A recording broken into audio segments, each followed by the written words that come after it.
Find the HCF of 96 and 404 by prime factorization method. Hence find their LCM.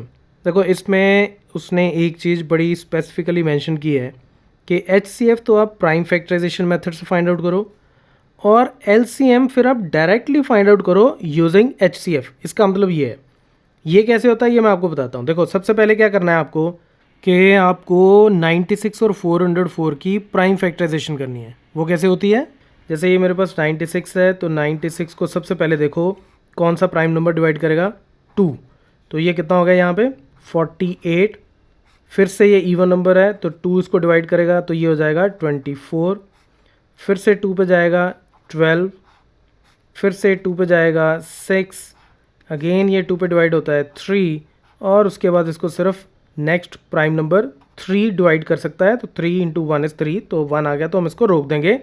तो 96 को अब मैं लिख सकता हूँ 1 2 3 4 5. 2 जो है वो 5 टाइम्स आ रहा है तो यानी कि 2 टू द पावर 5 इंटू 3 आया सिर्फ एक बार 3 टू द पावर 1. तो ये 96 की मैंने प्राइम फैक्टराइजेशन कर दी. ठीक है, अब 404 की भी कर लेते हैं. 404 तो ये सबसे पहले इवन नंबर है तो 2 पे डिवाइड होगा तो ये हो जाएगा 202.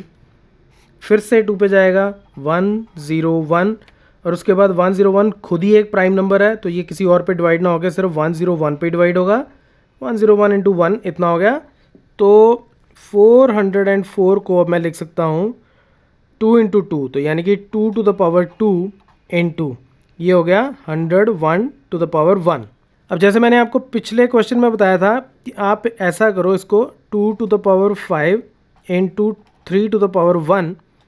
अब इसमें 3 प्राइम फैक्टर नहीं है लेकिन आप उसको भी इसमें लिखो. कैसे? 2 to the power 2 into 3 to the power 0 अगर मैं लिख दूँ इसमें.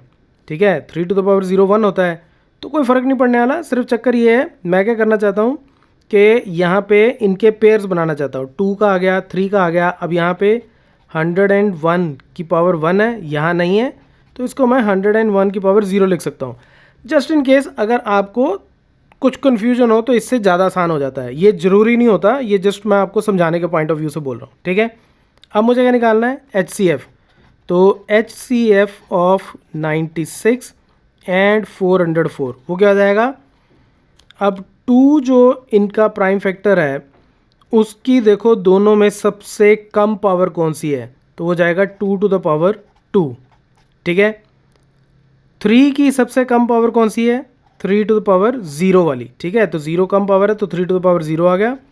101 की पावर 101 टू द पावर 0. ठीक है, दूसरी तरह से आप इसको ऐसे भी देख सकते हो. जस्ट इन केस आपको ऐसे नहीं करना, जो फैक्टर्स तो दोनों में अवेलेबल हैं उसकी सबसे छोटी पावर ले लो, जो दोनों में नहीं है उसको इग्नोर कर दो. इसका बेसिकली मतलब यही है. 3 दोनों में नहीं है 3 छोड़ दो. 101 दोनों में नहीं है 101 छोड़ दो. तो ये कितना हो गया 4 into 1 into 1 which is equal to 4 is the answer. अब LCM निकालने के लिए हमें ज़रूरी नहीं है कि हम प्राइम फैक्टराइजेशन ही करें अगर मेरे पास HCF ऑलरेडी हो. क्यों? कोई भी 2 नंबर्स, सिर्फ 2 नंबर्स के बारे में बात कर रहा हूँ मैं, कोई भी 2 नंबर्स का HCF और LCM अगर मैं इनको मल्टीप्लाई कर दूँ तो वो उनके प्रोडक्ट के बराबर होता है. तो यानी कि ये 96 इंटू 404 के बराबर होगा.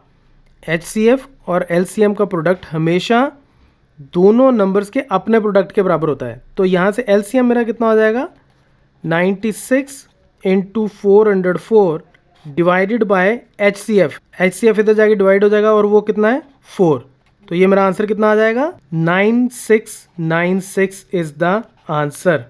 ये अगर आप ऐसे भी चेक करके देखोगे यहाँ से प्राइम फैक्टराइजेशन के मेथड के हिसाब से तब भी आपका आंसर इतना ही आएगा.